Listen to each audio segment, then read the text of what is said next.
Hello, everyone. Thank you for attending our webinar today on navigating the resilient IT labor market among economic uncertainty. My name is Chris Beckich. I'm a vice president at Procom.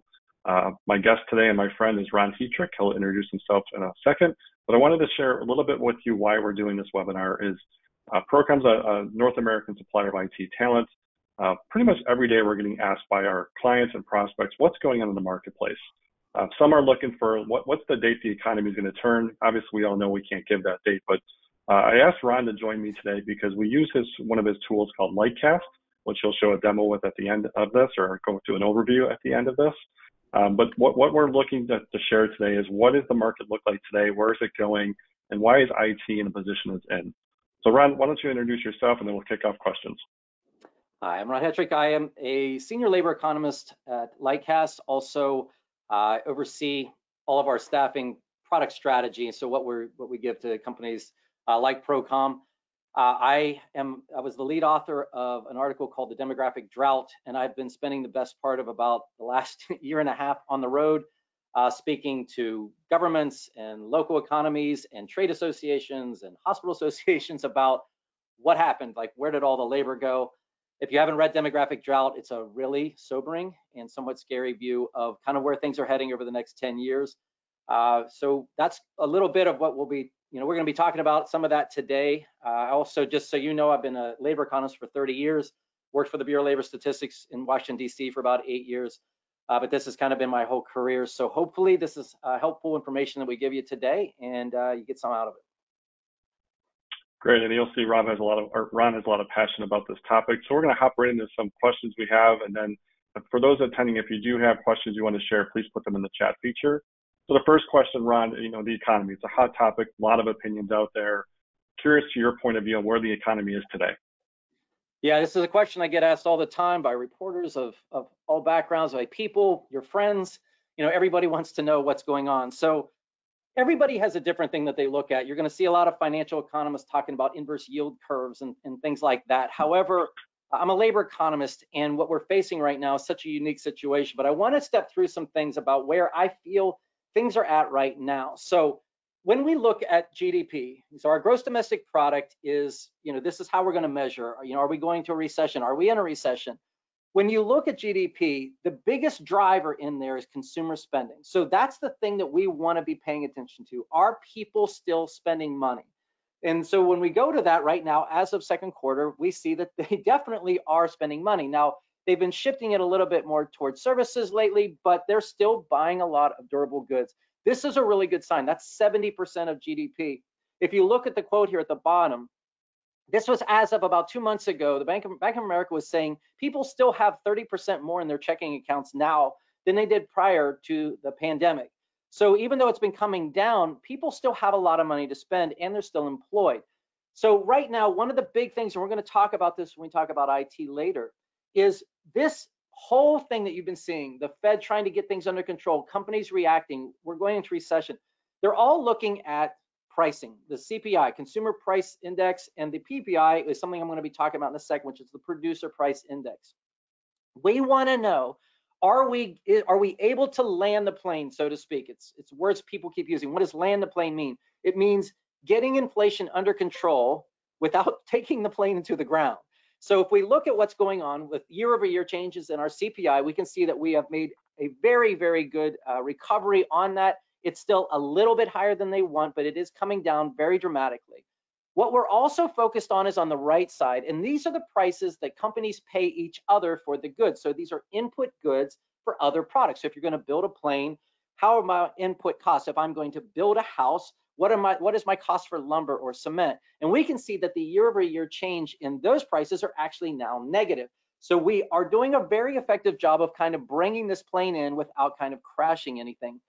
The other things I want to hit on real quickly are, how about that demand aspect? So this is orders for goods that we're getting from manufacturers that are not planes, like non-defense or big things. It's just us ordering things from factories. And you can see that these are still sitting at all-time record levels.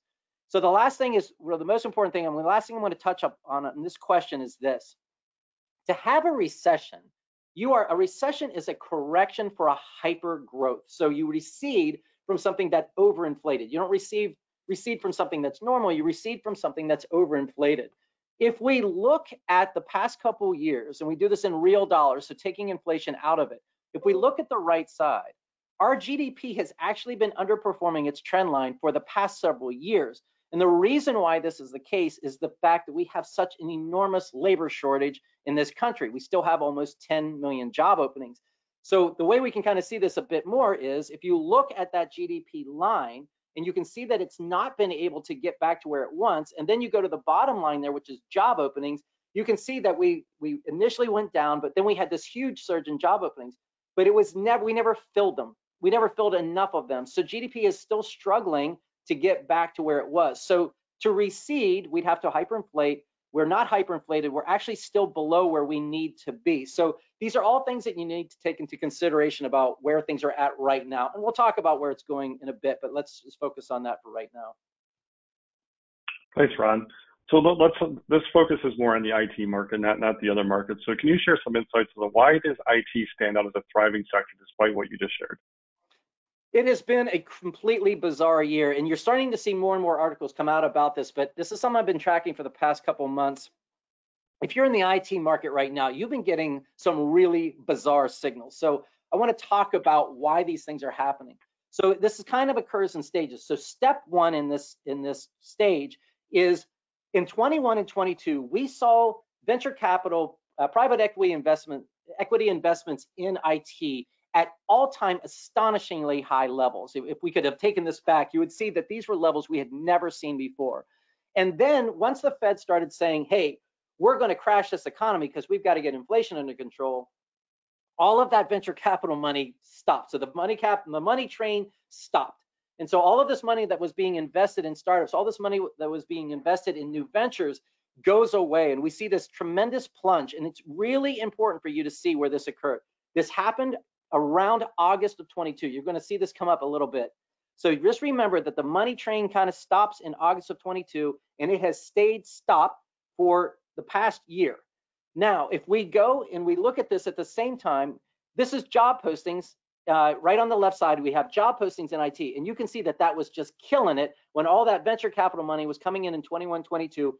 It's killing it.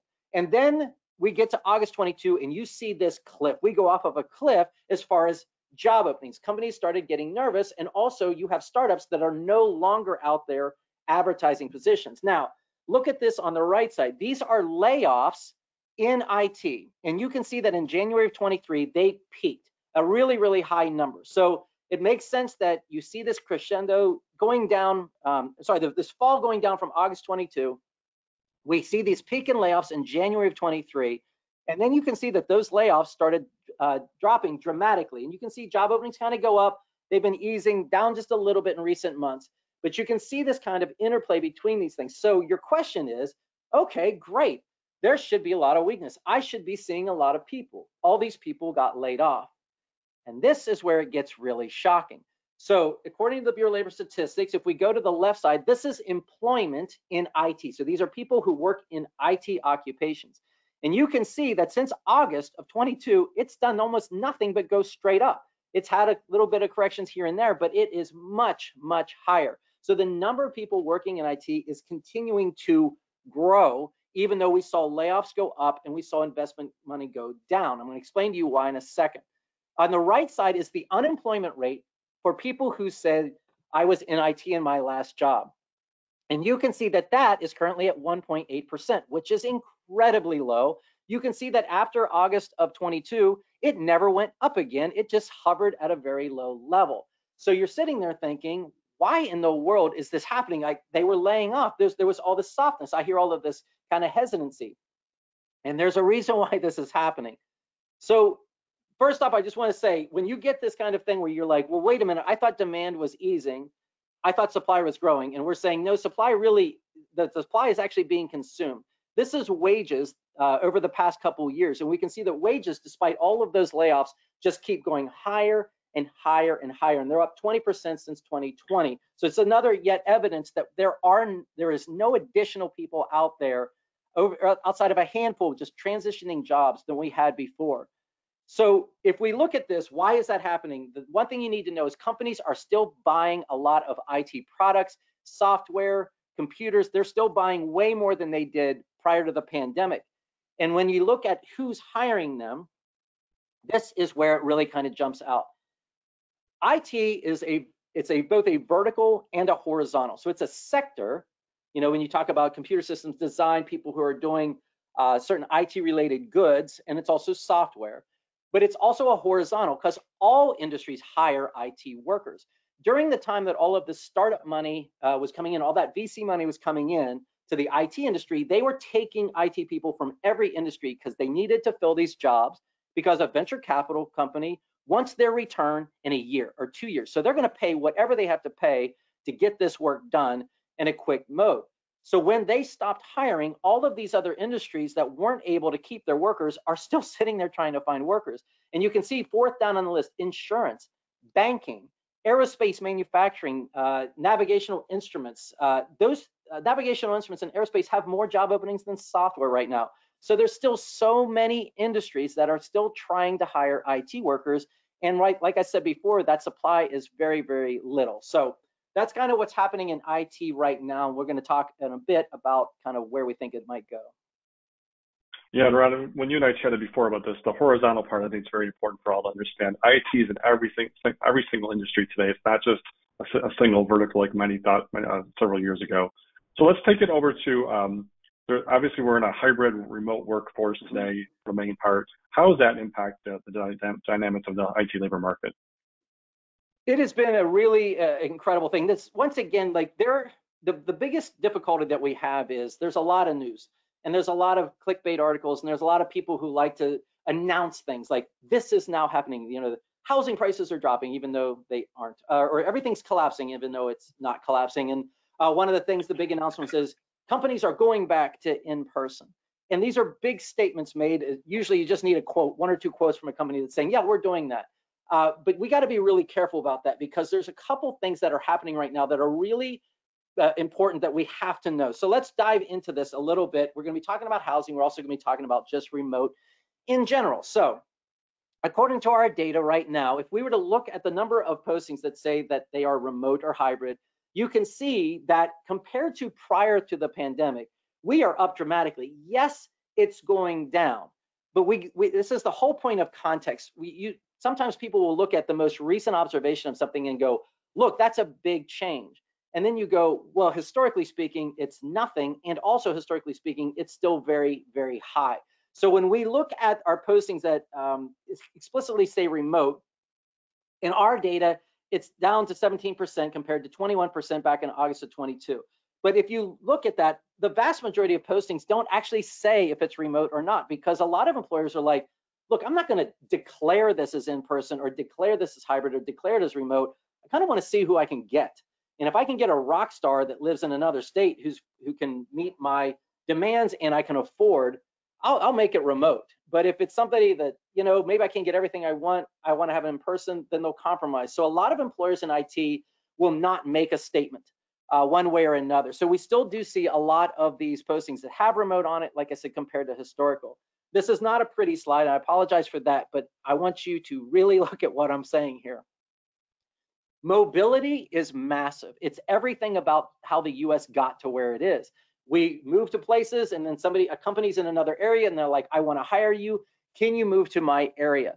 So one thing we have to look at is housing. So if we look right now in the US, the top thing that we're seeing here is this is the active count of homes that are for sale. So it's not housing supply, it's not housing inventory, it's the ones that are actually listed for sale. And we can see that historically speaking, that is still very, very low, okay? The second one is home prices. And we know that home prices have skyrocketed, but you can see that they've come down a bit. Now, a lot of people make a lot of ado about home prices coming down, but make no mistake, they're still 30% higher than they were prior to the pandemic. And by the way, wages are not.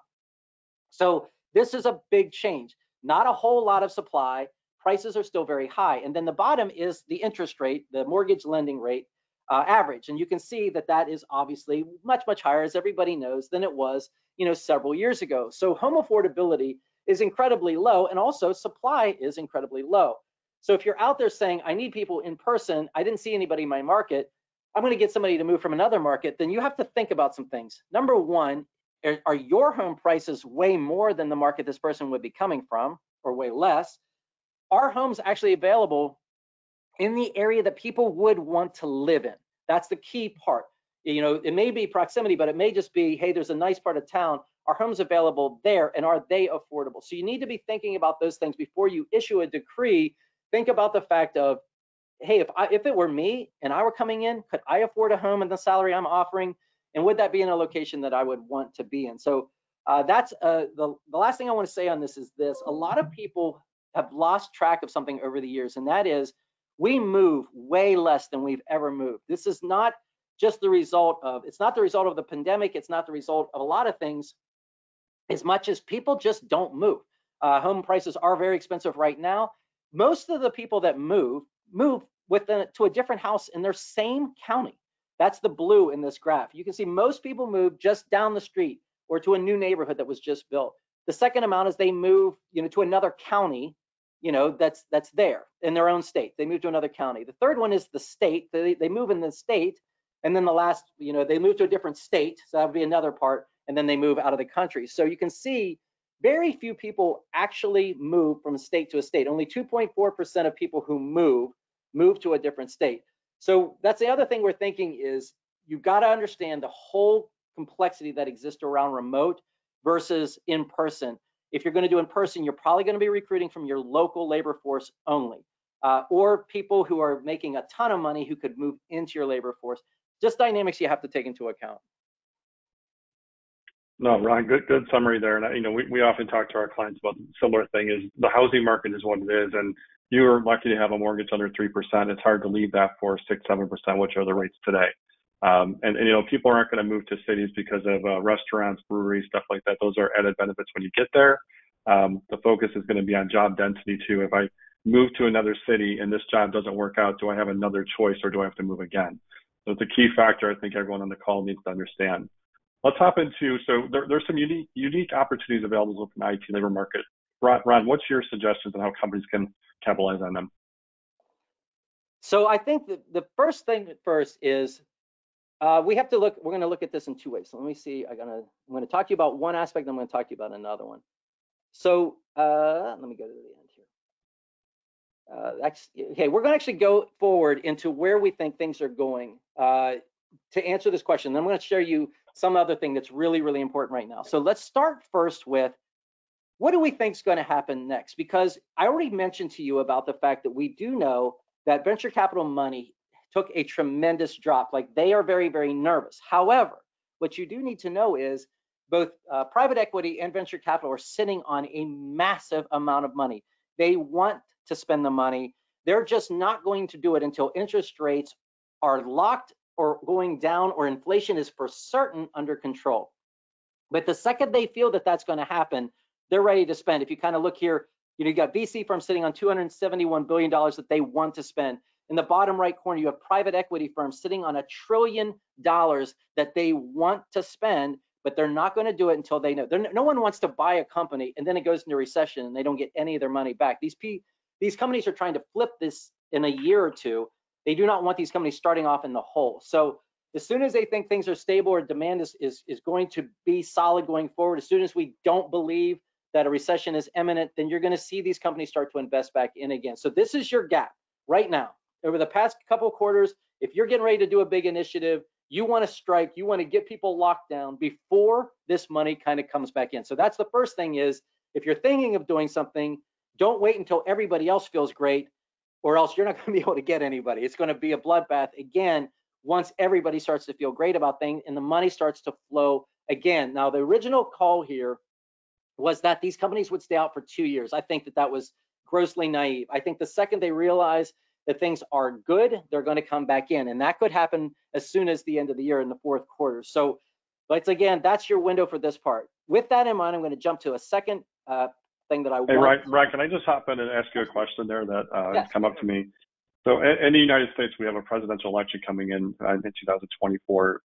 From your point of view, I have opinions there that I think the market will get better because all parties are going to want to reduce rates and encourage spending. What's your point of view on that? Yeah, so if you talk to anybody in the investment world, they're pretty much counting on this happening, and there will be an effect there. Like everybody, The goal is to make the economy look as good as possible. Now, here's where it gets incredibly tricky. In the past, you did that by saying, I'm going to create jobs. That is the very last thing we need to do in this country right now, because creating jobs just creates an even more brutal situation for employers. So this is going to be an interesting thing to see. What can we do? So I think what will more happen is, can we do things that make it appear that a recession is definitely not going to happen? Now, I personally don't think we are going to have a recession. I never thought we were going to have one.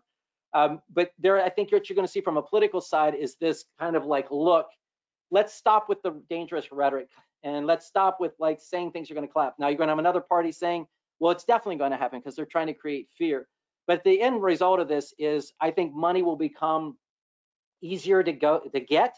I think VC firms and private equity, knowing that the election climate is kind of the way it is, and that certainly no one's going to want to tank an economy, I think that will make them more likely to start opening back up again, opening their pocketbooks. So that's, once again, kind of why I feel that towards the end of this year, as this year goes on, you will see more and more kind of confidence that, hey, I think we made it through the roughest part of what we thought was going to happen. It never really materialized, largely because of the labor shortage. And then you're going to kind of see everybody kind of re-engaging as it goes on. But that's just a risky call, but I would just say that's kind of where I see it. Thank you. All right. The second part I wanted to talk about is, I was telling you earlier about there were layoffs in IT, and they were substantial. But yet, during that time, we didn't see any increase in the unemployment rate in IT workers. So how can that happen? Well, one of the reasons that happens is a lot of the layoffs that occurred in H-1Bs. So these are workers who are coming over from other countries. I'm going to show you some stats on them in a second. They are not counted in our employment figures.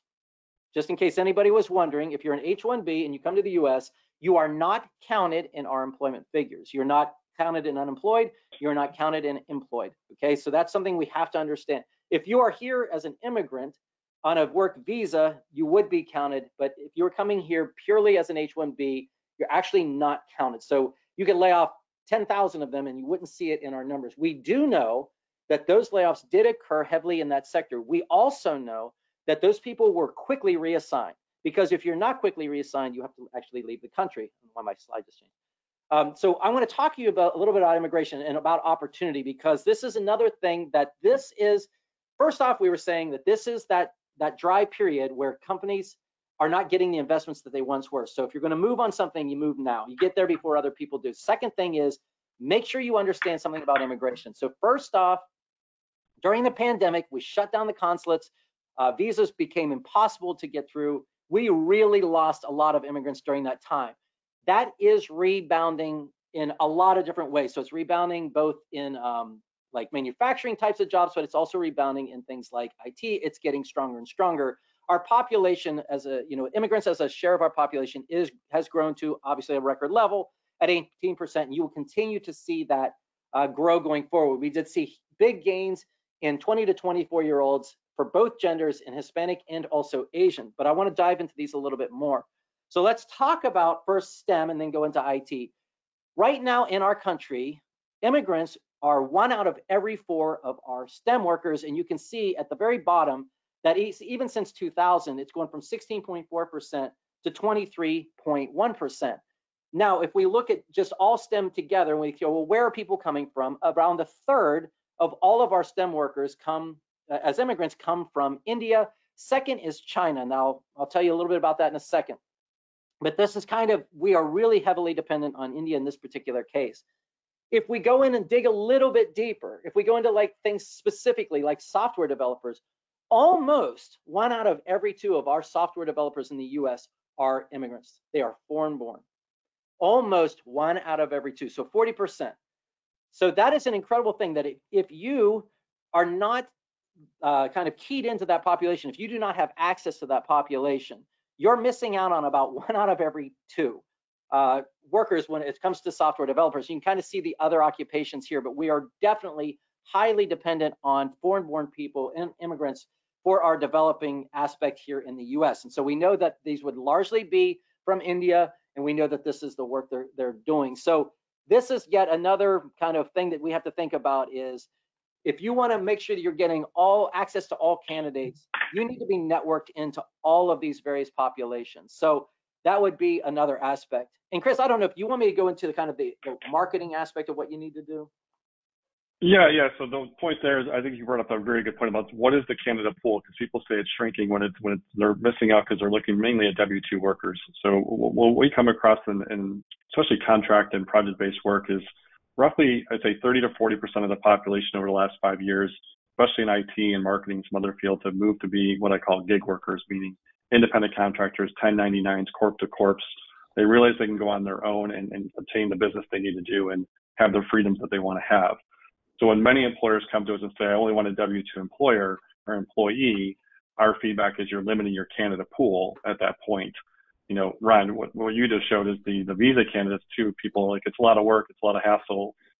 Yes, there are some hassles there, some work to be done, but it is increasing your candidate pool. And I think this segues into where do we need to go moving forward in building candidate pools? Yep. Ron? Great. So this is something that so last year I was a co-lead author of a paper called Who's Going to Do the Work? And we talked to 1,500 high school students who were, about their intentions about going to college. We asked them things, a lot of things about what they valued, why do they want to go to college? And what we learned from that, we could apply across all situations. And then just doing some more studies around that, I'm going to show you some things that are really important, especially when it comes to saying, well, how do I attract young workers? So I don't think this is much of a secret. I have Gen Zers, I have 2 of them.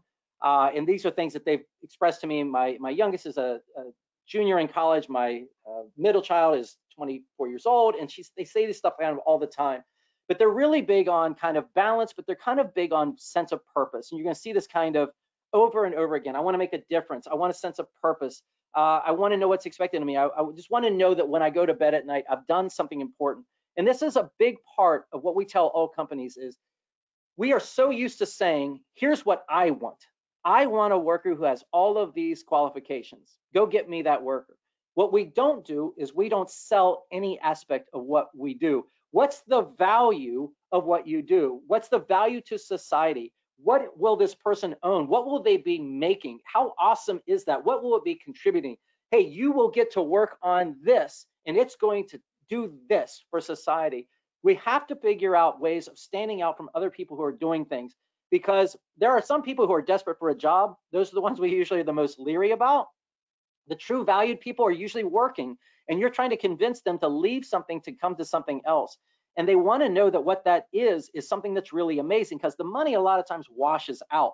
So really what it comes down to is what I'm doing is it going to be really awesome? So learning how to frame what we do. Another thing is people tell us, the young people told us over and over again that they love college for the coming of age experience. In fact, we found out that people rated that just as important as getting the degree was just the experience of being in college. So when you think, if you have young people in your job, you've got to create networks for them. So if they're working remotely or not, how do you get these people to become, basically, we'll use a very generic term of friends. How do you get them to have a network there that they're like, well, I don't want to leave because I really like the people I'm around, and man, we just all went out the other night, or we've been doing this. We have a softball team, we have a whatever, insert here. Those are the things that bind people in. So more than just the work and working people to death and ruining their mental health, are there ways that you can get them a network of other people and go, man, I'm fried too, man. Let's do something this weekend. Let's get our families together. Those things also really important. Mentorships and internships. I cannot stress this enough. When you invest in someone by giving somebody who's really, really strong oversight over them and developing them, the second somebody realizes that they didn't just get hired and thrown into a desk, but there's somebody who's been really, really strong at this job, and now they're kind of learning under that person as a mentor. Another way to really keep people bound to your organization is having that person kind of oversee them. And you can also go to that mentor and say, are they happy? Do they want a bigger challenge? Are they not capable? There are all of these things. So we're not talking about managers per se, okay? We're talking about mentors, and there's a big difference there. Some people have a really formal way of doing that. Some people have an informal way. I'm saying do something around it. I don't care how formal it is, but this is something that we are increasingly seeing, especially in things like rare skill sets like cybersecurity, some of the stuff with AI. You are seeing more and more people saying, look, I have somebody who's good, and I'm bringing in people who don't really know much about this, and I need to get them up to speed. Well, reading a book is the worst way. Taking an online course, which was a lot of people opt towards, terrible. You're not applying it, or you're not getting that kind of insider knowledge that a strong mentor can give. I'm not saying not to do those things. Sorry, I didn't mean to phrase it like that. I'm not saying not to do it. What I'm saying is you're going to learn so much more effectively when you can sit there right with somebody going, oh, is that how we do that? Oh, is that what's going on here? Oh, is that where that code's stored? Oh, this is how we go about that. Oh, yeah, you can't use that here. Those kind of things we could do a lot better, I think, in doing that. So we are seeing, like I said, this in a lot of things. So the last thing I want to talk about in this, and this is something that's been frustrating me for the past 10 to 15 years, and that is people saying, I just didn't see any qualified applicants. And yet their ATS screens are so, applicant tracking systems are so ridiculous. They've got 20 critical skill sets. No one on earth can fill these kinds of jobs.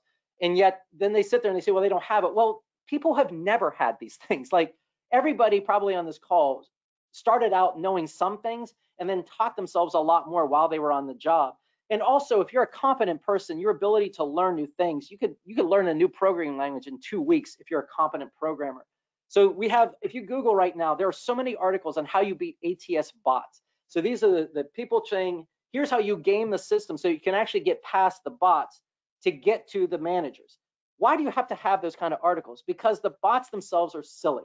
Because a lot of these cases, they're screening, they look for a certain word, and meanwhile, the person has 20 years of experience doing this, but the bot was looking for a certain word that they didn't have and said, well, they don't have any experience. So we've got to figure out ways of getting to see more and more people. But we can't sit and say, there's no one out there with a lack of skills when we know there's a ton of competent people that could fill your job, but you're just not seeing those people. And so last thing I want to say on this is on the right side. If we go from the 1950s to the 1970s, only 15% of the US population had a 4-year degree. In fact, even in IT, as Chris can tell you, we were talking about this the other day, most people didn't have a college degree in IT through the 80s, even going into the 90s. That's more of a recent phenomenon. You saw people come into an organization, learn things, and then rise through the organization. The stories of assembly line worker going to the director of a company were so common. But now we've made it almost impossible to do these types of things. But that's how the world works. Some people don't have the opportunity to get, a degree, but doesn't mean they're not incredibly intelligent. And you get them on that job and you allow them to advance. This is the mindset we have got to get back to. Ron, it's an ironic point you just brought up is we often get, I want an entry-level person, but they have to have 5 years of experience. And we kind of chuckle at that because it doesn't, it's not a fair assessment. One other thing I want to add in here, going back to what you said about the job seekers, what they're looking for, whether they're Gen Z or Gen X or baby boomers, is what Procom has discovered, or what we feel is there's 7 compelling reasons why people look for work. And I'll go through those quickly for all those on the call. And the reason why I'm bringing this up is when recruiters call someone, and keep in mind, IT has unemployment rate of 2% or less, they're working. So we have 15 to 20 seconds to engage them. And I'm going to promise you, when you send someone an email with a job description, you're most likely not opening it. So what we talk about is, if you're a disruptor, think of companies like Amazon, Uber, Netflix, change the way we live our lives. You got to speak about your company as it in growth mode and what you're doing. How you're going to develop people's careers, which Ron mentioned a lot there. They want to know, what is the development plan? Do I have a mentor? Is there succession planning? Voices are the next big thing that we see often too is, those of us over 40 have raised our kids to have a voice, then they come in the workforce and it upsets us. Well, that's our own fault, but the point being, people want to know that they can share their opinions, be heard by management, and ultimately have some of those things implemented. Ron, you mentioned purpose. When I started my career in the early 90s, purpose was never a conversation point. I just wanted a job. And now people are saying, Chris, if I'm going to work at Procom, why do you exist? What do you do for its employees? And what do you do for your customers? And you have to have the answers on that. And then it's work-life integration. And the pandemic taught us you can work anywhere and do things. And the days of begging to your boss to go see your son or daughter's sporting event or rehearsal are over. Go see those things. Life's too short. Yeah. And the last one is culture. You go back to the Silicon Valley days of sleep chambers, free food. Well, people are hybrid remote now. They want to know how they're going to be onboarded and engaged. And you mentioned a lot of those things. So what we challenge our companies that we work with is, can you define 3 of those so that in 15 to 20 seconds, when a recruiter such as ours or yours calls someone, that's the conversation. Because whoever we're calling has the skill set. We're not calling a civil engineer for a Java developer job. We're calling someone that looks like they're a Java developer, screams that they're a Java developer and trying to get them interested in having the conversation. So just wanted to share that with all, that it's part of the psychology. Recruiting is a lot of psychology, and it's reading the room, and this is one way that can help you. So Ron, we're going to close up and then open up to some questions here. So my last question to you is, how can organizations optimize the resources for success in the IT labor market? Wow, that's actually a good question.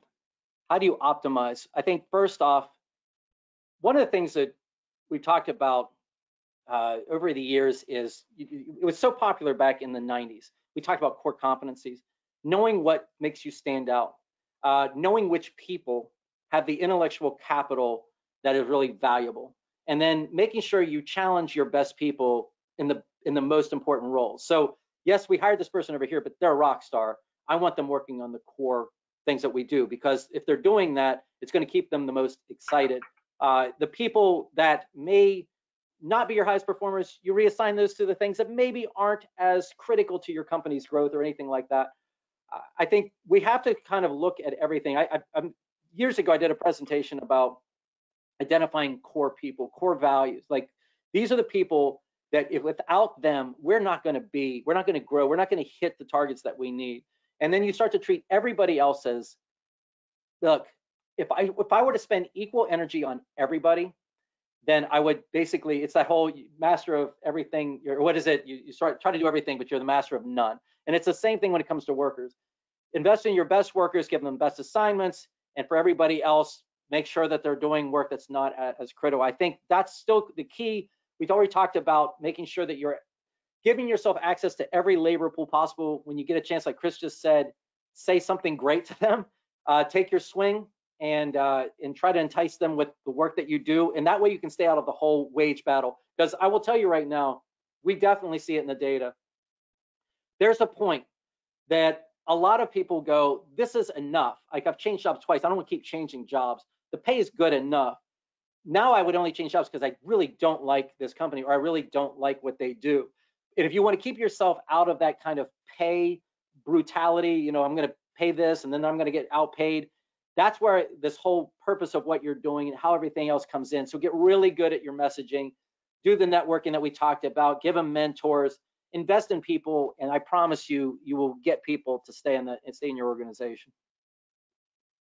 Ron, I'm going to hop into some questions that are coming in. So one's more of a clarification one. So immigrants aren't reflected in layoffs, but they aren't reflected in employment, and I think it's supposed to be, but they are reflected in employment and unemployment. Can you clarify that again for those on the?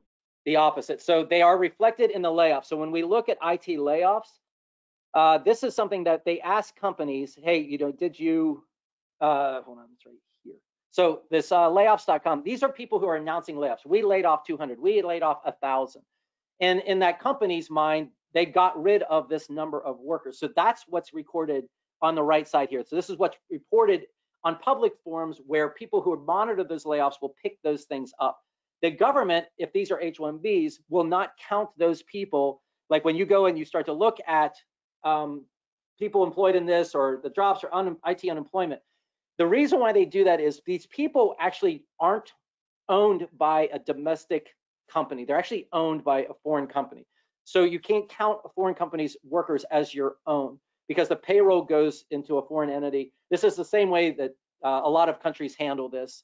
So even though you're here working and you're paying American dollars, the money is actually going external. So these people are not actually counted in our own governmental data.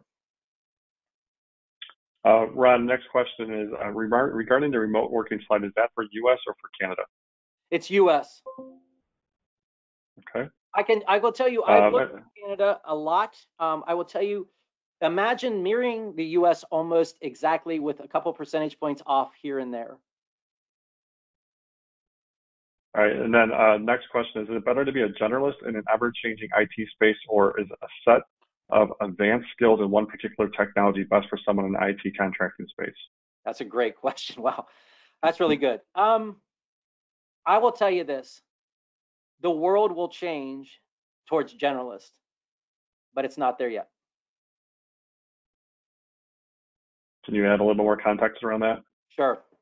So one of the things that we do at Lightcast is what we call skills adjacency. And this is basically we look at skill sets and we go, this skill set, these skill sets could be used in 20 different jobs. Like all of these jobs could take a person like that. And then what we try to do, we have companies who are buying those products and are investing in this way of looking at their labor force as skill sets instead of job titles. And then they say, what do I have? It's like an audit of what are the skill sets that I have. And then they look at, well, what roles are these people in? Because I actually need this over here. And so you're starting to see companies in the past year who are starting to do that. And these are big companies that we would consider progressive thought leaders. The general society is still that, what I call the ready-made workforce. I need to get this done. Go find me somebody who can do that. And I don't want to hear anything until you find that person. That mindset is going to disintegrate, because you not only have you really not been able to do that over the past several years, you really couldn't do it even in the 20 teens, and you're really not going to be able to do it as we go through the next 10 to 15 years, when the labor force becomes so scarce and unemployment gets even lower than what it is. This idea, we're going to have to kind of go back to the way things were in the 50s and 60s and start to say, get me a driven person, I'll take care of everything from there. And companies will take on a greater burden whether they like it or not, or else you're just not going to see people. But if you're a worker, I would say they're not there yet. I still feel that emphasizing skill sets that you have is still very, very important, making sure. Why? Because we have the ATS bots. They're looking for those skill sets. They're not going to see the generalist mindset. Even though that generalist mindset may be great, the bot doesn't care. The bot's going, did they have Java? Did they have Python? Did they have this? Did they do big data? So we're still gaming those systems until we can get people to start to blow up the way they use those systems. That was when the world will get better, but we're not there yet. Before we get to the last couple of questions here, no, I think you're spot on with that. I think that the point that I would add on there is resumes are interesting to review. People play to the bot system, and the challenge with resumes, we're going to be doing a session on this in a month or two, is most people write their resumes as job descriptions when they need to be focused on outcomes and results. And that's something that we're trying to get people to change to. But to your point, the bots are looking for keywords. And that's a struggle until those systems are changing. Yep.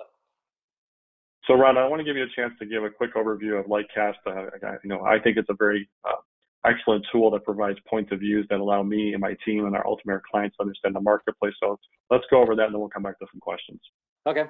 So real quickly, I'm not actually not going to go into the tools. I didn't want to change the technology and risk the whole, how do you show this screen, even though I do this all the time. I want to talk about more. So Lightcast is a merger of two companies. One was Emsi, the other one was Burning Glass. And they're labor data companies. And there's some other companies in this sector. But what we do primarily, we have products that we do for various industries. So we're huge in the education space. We help colleges and universities understand the value that they return to an economy. We're very big in the community development space. So governments or people who work with communities to say, what kind of industry should we be attracting? What do we have? What's our labor pool look like? And then we have what the division I work in, which is called the talent division. And this is data that is sold to private companies who are doing things like, if you're a large manufacturing firm or you're a large warehousing firm or whatever, you're buying this data because you're like, well, we're thinking of expanding, or we're benchmarking where we're at with pay or demand, or why are we losing workers all of a sudden? I thought our market was great and now we can't seem to find anybody. I'll dive into this in a second, but I just want to say for staffing, what the products that I specifically have designed are there to help staffing companies to say, hey, look, I need to give you a quick snapshot. If I open this job for you, if tomorrow I go out and I put a posting up, you can't pay this. You're going to have to pay this. You need to know who you're competing with in real time.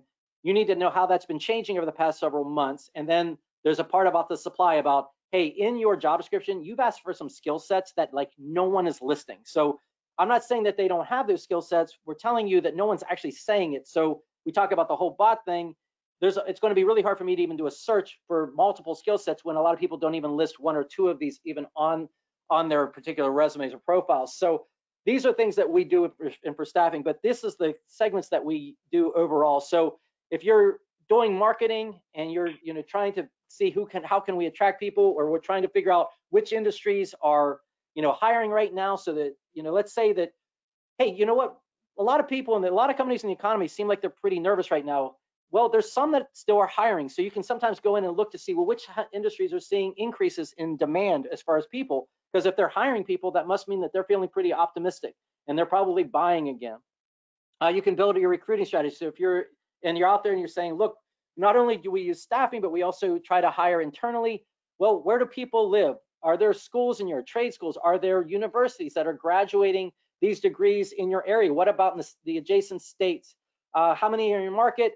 What are they expecting to be paid? We do real-time advertised wage trending, so we can tell you how much it's changed even over the past 2 months. It's pretty incredible to see some of these trends. The one I showed you earlier, which is demand for a lot of jobs has fallen dramatically, but pay levels keep increasing. It's really shocking to kind of see this played out. Well, if you didn't know any better, you were just looking at demand, or you're just reading the paper and saying, hey, there were layoffs, you would have this belief that, well, I should be able to go out and pay a lot less now. But we are not seeing that anywhere. We are seeing pay levels incredibly sticky right now. And I do believe it's because of these really low unemployment rates. And then the last part of this is, if you're a company and you're getting ready to bid on something and you're taking labor into account for that bid, we can help you to know kind of real time what you're going to be probably paying for these things. And then as far as, well, what would we want to sell this to? Like, what companies are even in this sector? You can do searches on those things in our tools as well. See which ones are in your market, see which ones are in a region. All of those things are possible in the data that we provide. And I'll just give a testimonial for Ron and his team. It's about awareness, it's up-to-date data, and it pinpoints, the competition. I think a lot of people don't know who they're competing with, or they make assumptions and then they're off on that. So highly recommend the tool, and Procom's a big user of it, and encourage you to look at it. So Ron, one last question we'll go with. So the question is, what are the sub-segments under IT that are booming in 2024? This is a great question. Or will be booming into. Yeah, this is a great question. And this is something that I think everybody kind of knows where I'm going to go with this, but I'm going to take this from a different angle than what you're thinking. So let's talk about AI. So if we think about AI, and first off, coming out of the gate, it was like, there was nothing more fire than AI, ChatGPT.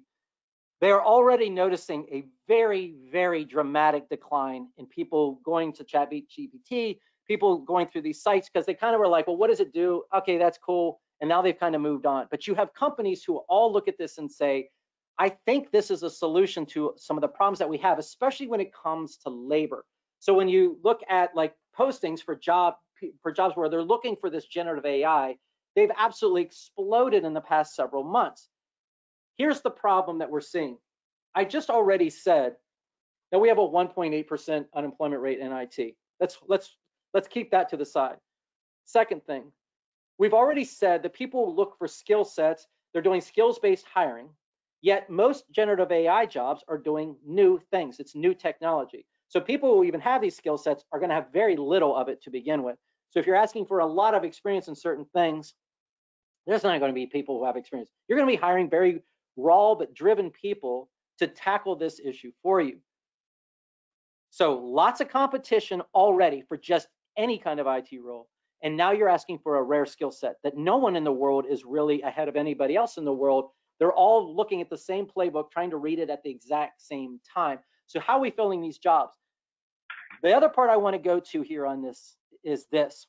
Call center technology about route automation, having people kind of going through voice prompts, that was invented in the late 1970s. So we're talking about 40 years of this technology, and everybody hates it. It's some things it's great if you just want to call and get your balance, but a lot of times you have nuance to what you're frustrated. Something is not working well, and you need to tell somebody because it's not in the menu options, and you're not even given the options in the menu because they really don't want to talk to you in the first place. So what happens is we create a really, really bad customer experience when what our goal was to create a good customer experience. So AI, which we're going to see really hit hard over the next year, is going to be rough with people doing it in a poor way or creating a bad customer experience. So if you're going to do this, it's not a short takeoff ramp. You're going to be on this launch pad for a while because you're going to want to do it well. So you're going to see a heavy burst, and you are seeing it now, and you're really going to see it going forward, especially as companies. Man, I tell you what, when that private equity money comes back in, this is what they're going to be investing in. There's already no one out there. And you're going to see this hit really, really hard. So they're going to be coming after all kinds of workers who are doing adjacent skills. And then they're going to want to be like, well, I want this to be good. Well, getting to good is going to be difficult. Getting to great is going to take us years. And to have somebody doing something really slick. People love to show demos where it's working great, but the second you use alternate wording, the second you do anything, those demos fall apart really, really quickly. And we do not want to create an artificial experience for our users, because the second they realize they're not talking to somebody real and that they're not getting the answer that they want, they're going to become really angry, and that will cost you business. So I think it would be a disservice to say there's many other subsegments that you're going to see explode like this one's going to explode, because this particular aspect will service all kinds of subsegments.